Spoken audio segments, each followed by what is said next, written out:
이번 시간은 악과 고통의 문제에 대한 18번째 강의 시간이 되겠습니다. 지난 시간에 이어서 이번 시간에는 자유의지 방어론에 관한 견해를 우리가 살펴보도록 하겠습니다.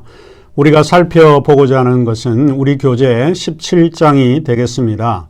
이 견해는 가장 두드러진 두 가지 특징을 가지고 있는데, 하나는 인간의 자유의 방점을 두고 있기 때문에 도덕적인 측면에 대해서 상당히 공헌을 하고 있다라고 하는 측면이 있고, 또 하나는 복음주의적이고 기독교 신앙적 측면에서 상당히 고려하고 있다라고 하는 측면이 있습니다. 전통적으로 우리가 악을 생각하게 될 때는 두 가지로 구분을 하고 있는데, 하나는 자연적인 악과 도덕적인 악으로 우리가 구분을 하고 있습니다. 자연적인 악은 인간의 자유로운 행위라든지 인간의 의지와는 무관하게 이루어지고 발생하고 있는 악의 사건이라고 말을 할 수 있습니다. 반면에 도덕적인 악이라고 하는 것은 인간의 자유, 인간의 의지와 상당히 관련이 깊은 그런 연관되어 있는 그 같은 악의 문제라고 볼 수 있습니다. 그래서 도덕적인 악은 인간의 자유와 연관되어 있다라고 하는 그런 중요한 문제를 가지고 있습니다. 자유의지라고 하는 것은 영어의 free will이라고 우리가 말을 하고 있는데, 간단하게 말을 하자면 의지가 자유롭다라고 말을 할 수 있습니다. 자유의지라고 하는 것은 그러면 무언가 인식적으로 어떻게 이해되어지고 있는지, 또 우선 우리가 이 문제에 대해서 간단하게 말씀을 드리면서 수업을 시작하는 것이 좋을 것 같습니다. 무엇보다도 자유의지는 사전적인 의미에서 자신의 행동과 결정을 스스로 조절하고 통제할 수 있는 힘이나 능력을 의미합니다. 그런데 여전히 이 정의에 대해서는 철학자들 가운데 인간이 자유의지를 전적으로 가지고 있는 것이냐, 아니면 부분적으로 가지고 있는 것이냐, 또는 전혀 가지고 있지 못하는 것이냐에 대해서 여전히 논란의 여지가 있는 철학적인 주제이기도 합니다. 왜 이런 논란이 여전히 있는가 하면, 그것은 자유의지에 관한 문제가 인과관계에서 이해될 수 있다라고 하는 견해가 많이 있는 반면에, 또 하나는 인간의 자유가 주어져 있기 때문에 그 기능에 따라서 인간은 행동하고 결정한다라고 하는 그런 견해가 있기 때문입니다. 서양 철학에서 자유의지와 관련해서는 우리가 살펴보게 되면 크게 이제 두 가지로 양분되어 있는데, 하나는 양립 가능성, 소위 컴패러빌리티즘이라고 하는 것과 또 양립 불가능성, 인컴패러빌리즘이라고 하는 이 두 가지로 양분되어 있는 것을 우리가 알 수 있습니다. 양립 가능성을 지지하는 사람은 기본적으로 자유의지와 결정론이 동시에 성립될 수 있다라고 하는 그런 견해이고, 양립 불가능성을 주장하는 사람은 자유의지와 결정론 중에 어느 한 가지만이 성립되고 있다라고 하는 그런 입장입니다. 그런데 양립 불가능성에는 다시 결정론과 비결정론, 디터미니즘이라고 하는 것과 인디터미니즘, 이 두 가지로 또 나뉘어져 있습니다. 결정론자는 이 세계는 애초에 모든 것이 결정되어 있기 때문에 인간에게는 자유 선택의 여지가 전혀 주어지지 않는다라고 하는 그런 견해입니다. 반면에 비결정론자는 이 세계가 애초에 모든 것이 결정되어 있다면 인간의 자유는 아무런 의미가 없을 것이다. 인간이 무엇을 행하고 선택하고 결정하고 이 모든 것들은 사실상 의미가 없다, 이런 견해를 가지고 있습니다. 자, 다시 돌아와서 저는 결정론과 비결정론의 차이를 생각하게 되면 눈 깜빡임과 윙크의 차이가 아닐까 생각을 해보게 됩니다. 이것이 적절한 비유인지는 모르겠지만 결정론과 비결정론의 차이는 이것을 통해서 우리가 좀 설명이 가능하지 않을까 싶습니다. 사람은 눈을 깜빡이도록 사실 프로그램화 되어 있습니다. 만일 사람이 눈을 한 번도 감지 않는다면 인간의 신체 중에서 상당히 문제가 있다라고 볼 수 있습니다. 눈 깜빡이는 것은 자연스러운 현상이고 인과적으로 연결되어 있는, 다시 말하면 결정되어 있는 것입니다. 반면에 윙크는 결정되어 있다라기보다도 인간의 의지의 부분이라고 생각을 합니다. 예를 들어 제가 설명을 하자면 저와 같은 연배 사람들에게는 청소년 시기에 물질적으로 상당히 넉넉하지 못했던 그런 시기의 사람들입니다. 지나가는 이제 여고생이나 여자친구를 볼 때에 이 마음에 들게 되면 주로 두 가지로 추파를 보내는 경우가 저희 시대에는 있었습니다. 지금 만일 그렇게 하면 야단이 나고 아마도 신고가 들어갈 것 같긴 한데, 당시에는 제가 좋아하는 여자가 있다라고 할 때 표현하는 방법으로 휘파람으로 알리는 방식이 있고, 또 하나는 윙크를 보내는 방식이 있었습니다.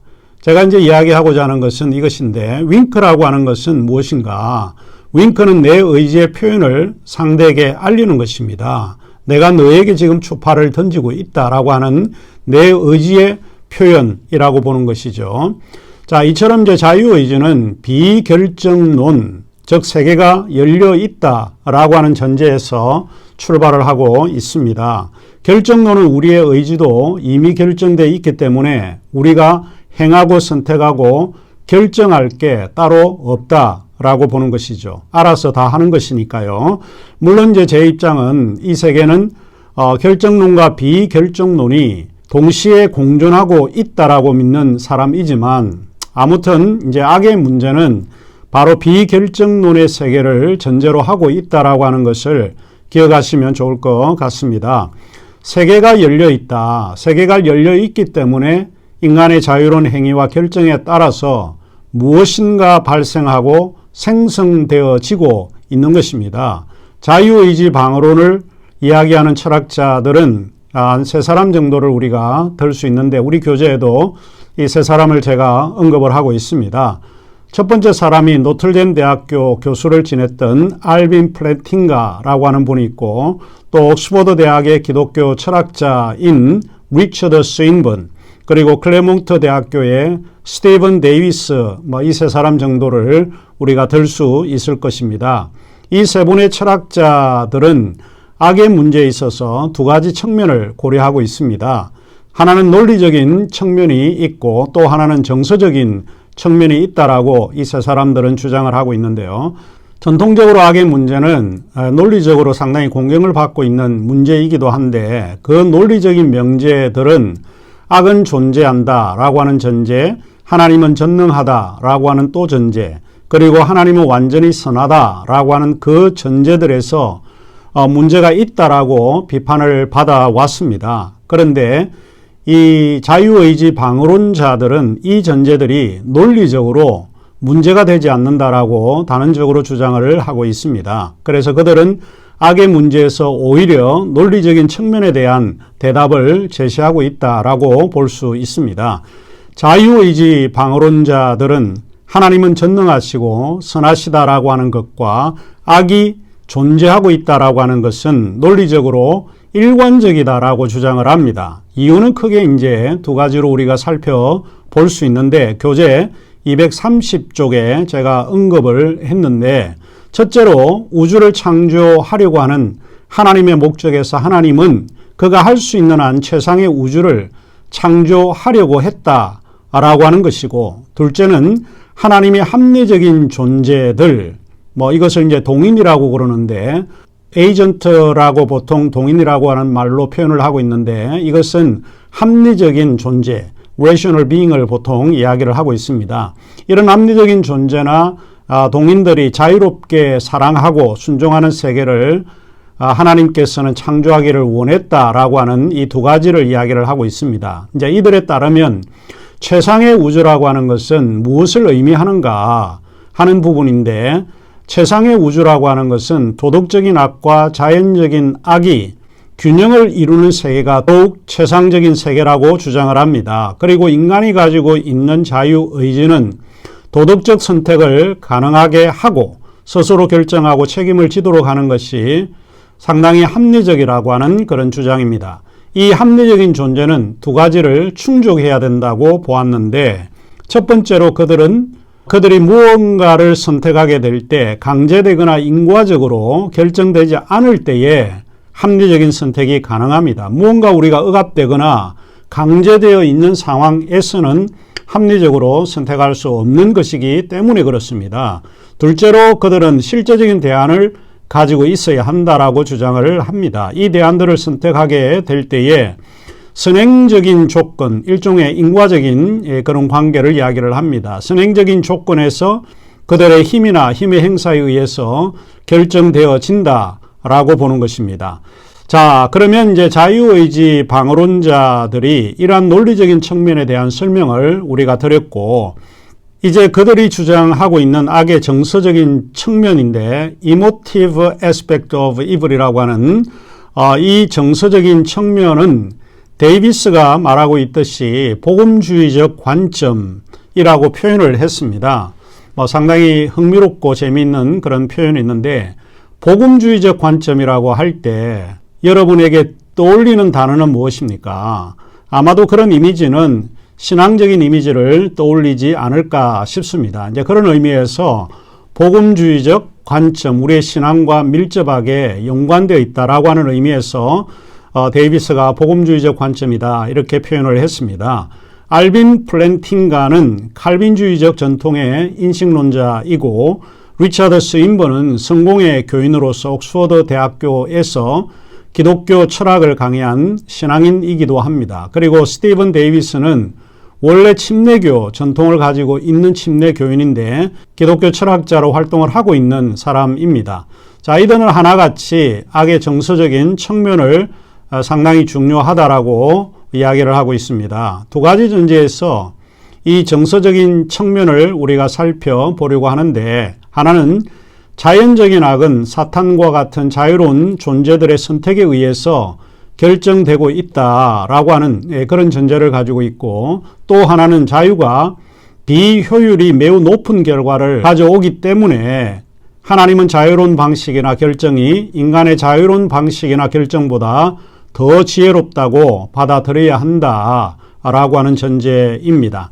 이러한 전제에서 자유의지 방어론의 견해는 세 가지 두드러진 특징을 보여주고 있는데, 여기서 간단하게 세 가지 특징을 말씀을 드리도록 하겠습니다. 첫째는 우리가 기억을 해야 되는 것은 자유의지 방어론은 악의 현실성과 신의 존재가 양립 가능하다라고 하는 입장을 보여주고 있습니다.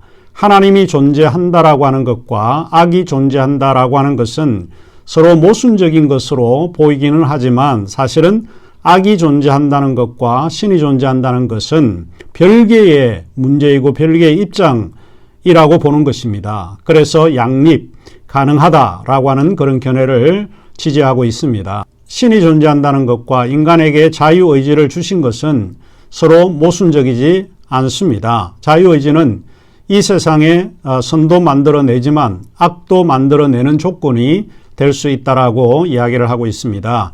자, 그러면 이제 두 번째 자유의지 방어론이 갖는 특징은 무엇인가? 자유의지 방어론은 행위가 주어진 시간에서 주어진 사람들을 위해서 도덕적으로 중요한 선택을 결정하고 있다라고 하는 전제입니다. 그러니까 우리가 무엇을 선택하고 결정할 때 이게 가치가 있어야 되고 도덕적으로 문제가 없어야 된다라고 보는 거죠. 이제 그런 측면에서 보통 우리가 결정하고 선택을 하고 있습니다. 우리는 도덕적으로 중요하거나 의미가 있다고 생각할 때 무엇인가를 결정하고 있기 때문에 그렇습니다. 만일 우리가 약속을 이행하는 것이 도덕적으로 중요하다면 우리는 그것을 이행할 책임을 가지고 있습니다. 따라서 그러한 행위는 도덕적으로 올바른 결정이라고 이야기를 하고 있습니다. 예를 들면 우리가 사과를 먹을까, 먹지 않을까 하는 이런 것들도 인간이 가지고 있는 고유한 자유의 그런 의지에 해당이 되고는 있지만, 그러나 이것은 도덕적으로 악을 일으키는 문제는 사실은 아닙니다. 하지만 도덕적으로 악을 일으키는 결정이 우리에게는 많이 있다라고 하는 것을 기억하시면 좋을 것 같은데, 며칠 전에 26세 되는 청년이 이제 술을 마시고 집까지 가는 것이 괜찮겠지 생각을 하고 운전대를 잡았습니다. 가다가 결국에는 신호등에 서 있는 차를 들이박아서 병원으로 이송을 했지만 결국 그 사람은 사망을 했습니다. 이러한 행위들은 도덕적으로 상대에게 악을 일으키는 결정입니다.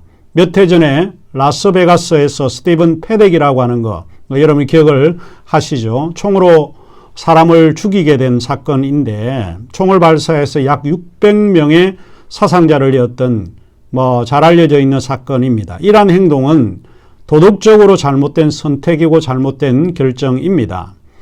우리에게 자유의지는 이와 같이 선을 만들어내기도 하지만 악을 만들어내는 것이기도 합니다. 이것이 악을 만들어내는 조건이 될 수 있는 게 바로 인간이 자유롭다라고 하는 것입니다. 우리의 의지가 자유로운 의지를 가지고 있기 때문에 이와 같은 상황이 연출될 수 있다라고 보는 것입니다. 셋째로 자유의지 방어로는 하나님이 그의 피조물에게 항상 선만을 선택하는 존재를 창조하는 것이 옳지 않다라고 하는 그런 전제에서 출발을 하고 있습니다. 인간은 선만을 선택하도록 지음을 받지 않았고 반대로 악만을 선택하도록 지음을 받지도 않았다라고 하는 것입니다. 이 주장에는 두 가지를 우리가 염두에 두고 생각을 해볼 수 있는데 그 하나가 세계가 결정된 세계가 아니라 열려진 세계다라고 하는 이야기입니다. 닫힌 세계가 아니기 때문에 인간의 자유로운 행위가 하나의 조건으로 주어져야 한다는 것입니다. 또 하나는 모든 존재가 자유로이 창조되었다라고 하는 주장입니다. 그래서 모든 사람이 자유를 가지고 있다라고 하는 이야기입니다. 우리가 이 세계를 한번 생각하게 될 때 세 가지 가능한 우주를 상정할 수 있다라고 생각을 합니다. 첫째로는 신은 아무것도 향상시키거나 부족함이 없는 완전하고 완성된 우주, a finished universe를 창조할 수 있었다. 라고 하는 것을 가정할 수 있습니다. 이러한 세계에는 인간이 행할 게 별로 없죠. 그래서 삶의 의미를 추구하거나 가치 있는 일을 계획한다라고 하는 것은 어쩌면 불가능한 그런 일이 되고 그러한 세계 속에 살게 될 것입니다. 왜냐하면 모든 것이 완전하게 프로그램화하여 움직이는 우주가 되고 있기 때문에 그렇습니다. 둘째로는 신은 우주가 향상될 필요가 있고 또 아무것도 향상될 수 없는 본질적인 하나의 악한 우주를 창조할 수 있었다라고 하는 것을 가정할 수 있습니다. 이러한 우주는 극단적인 우주의 이미지를 연상할 수 있는데 이것은 그다지 적합한 우주라고 보기는 어렵습니다. 우리가 받아들이기 쉬운 세 번째 그런 전제는 신은 근본적으로 선하지만 반 정도 완성된 우주, 우리 자유의지 방어론자들이 말을 하고 있는 표현은 a half finished universe, 그러니까 반 정도 완성된 우주를 창조할 수 있었다라고 하는 전제를 가지고 있습니다. 이 우주는 선을 야기할 수도 있고 악을 야기할 수 있는 그런 우주입니다. 이 우주에는 기본적인 것은 인간에게 자유로운 행위를 통해서 선택하고 결정할 수 있기 때문에 이러한 우주를 우리가 생각할 수 있다라고 하는 것입니다. 이러한 생각에서 자유의지 방어론이 우리에게 제공하는 유익성은 그러면 무엇인가 하는 것인데 그것은 자유로운 의지를 통해서 행동하고 결정한다라고 하는 것이 존재하고 있기 때문에 인간은 악의 고통에 동참할 수 있게 하고 용서와 용기, 자기 희생과 사랑과 연민과 같은 행동을 수반할 수 있는 기회가 주어진다라고 하는 것입니다.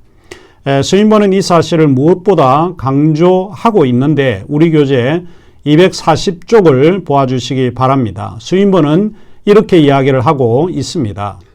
악은 인간에게 최상의 상태를 보여주는 이와 같은 행위들을 수행하는 기회들을 인간에게 제공한다. 악들이 없는 세계는 인간들의 희생, 연민, 용서함을 보여줄 수 없는 하나의 세계가 될 것이다. 게다가 그 기회가 없는 인간들은 그들의 가장 고상한 상태에서 그들에게 기회가 박탈될 것이다.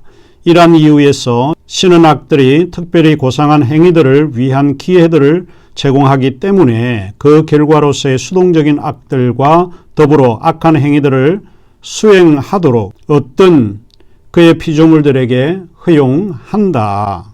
이런 이유에서 스윈번은 인간들이 타인의 고통에 동참할 의무를 지닐 수밖에 없고 타인의 잘못이나 악에 능동적으로 우리가 참여하여 세상을 좀 바꿀 수 있지 않을까 하는 이런 이야기라고 스윈번은 봅니다.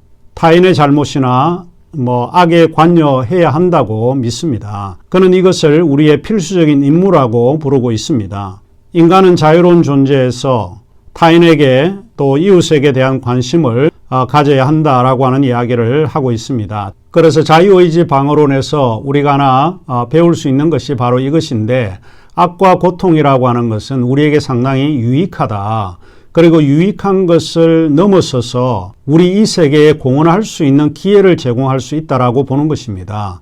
결국은 악이라고 하는 것, 고통이라고 하는 것은 우리가 타인과 또 우리의 이웃에게 관심을 갖는 중요한 도구로 사용되어질 수 있다 하는 이야기입니다. 자, 그러면 우리가 강의는 여기서 마치도록 하고 19번째 강의 시간에서 여러분을 뵙도록 하겠습니다.